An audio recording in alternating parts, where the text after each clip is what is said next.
ก็ให้ทุกคนกดที่ลิงก์ครับขี่เนาะแล้วมันจะเด้งมาหน้านี้เนาะหน้านี้ให้ทุกคนกดบนนี้ทุกคนกดบนนี้ไปบันหนึ่งกดบันหนึ่งให้ทุกคนเลือกตัวนี้ได้ทุกคนตัวนี้นิวพาสตัวนี้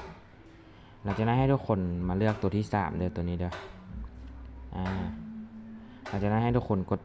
ต่อไปเลยหลังจากนั้นให้รอท่าเนาะให้ทุกคนกดบนนี้ฉันไม่ใช่โปรแกรมอัตโนมัติกดไปบันหนึ่งหลังจากที่มันขึ้นไมติ๊กให้ทุกคนกดบันนี้เลยทุกคนต้มรอท่าหลังจากนั้นให้ทุกคนกด copy ลิงก์ตัวนี้เขาจะกด copy แล้วมาบวกแท็กใหม่เนาะแท็กใหม่เอาลิงก์ที่เราได้มาวางใส่บนนี้ต่อไป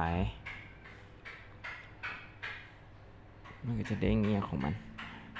เราก็รอท่าแปะหนึ่งโอเคเราก็กดไปจนกว่าให้มันขึ้นหมายติ๊กถ้ากรณีที่ว่ามันเป็นแบบนี้เนาะถ้ากรณีของไผ่ที่มันขึ้นแบบนี้เดี๋ยวเขาจะสอนแกให้ทุกคนกดมาให้ทุกคนกดกลับให้ทุกคนมาหน้าตัวนี้เนาะตัวนี้ให้ทุกคนมากดเปิดบนนี้แทนบนนี้ทุกคนมากดเปิดลิงก์บนนี้แทนเปิดลิงก์บนนี้แทนอันนี้คือวิธีแก้สำหรับผู้ใดที่บ่ได้เข้าบ่ได้เนาะเมื่อมันเป็นแบบนี้เนาะให้ทุกคนมาบนนี้เลยทุกคนให้ทุกคนมา copy ตัวนี้copy ตัวนี้ก็ copy มาปุ๊บให้ทุกคนมาเปิดหน้าใหม่คือเก่าบนนี้ให้ทุกคนเอาตัวที่เรา copy มาวางใส่บนนี้กดค้นหา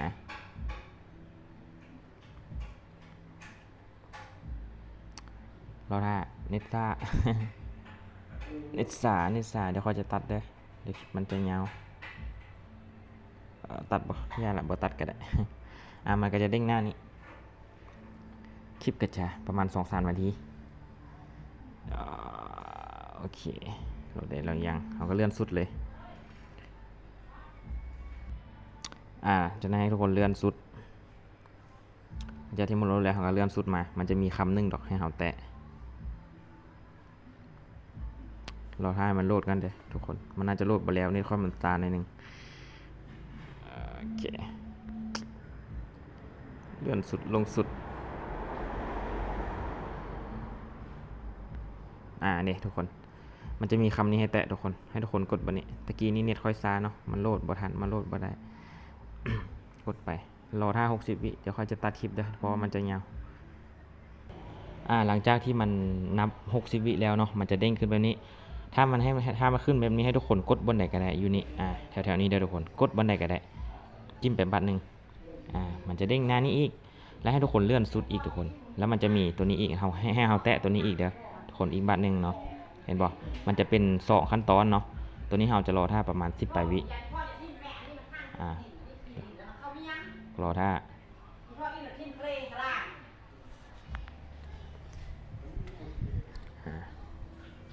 หลังจากนั้นเราก็จะได้ตัวนี้มาเนาะตัวโค้ดตัวนี้ให้เรา copy ตัวนี้ได้ทุกคน copy ปึ๊กให้เรากลับไปหน้าแรกตัวนี้หน้าตัวที่เราดึงมาหน้านี้กลับมาให้เราเอาคีย์ที่เรา copy มาตะกี้เนี่ยโค้ดตัวเนี้ยมาวางใส่ซองนี้แล้วเรากดบนนี้แค่นี้เราก็กดบนนี้เลยทุกคน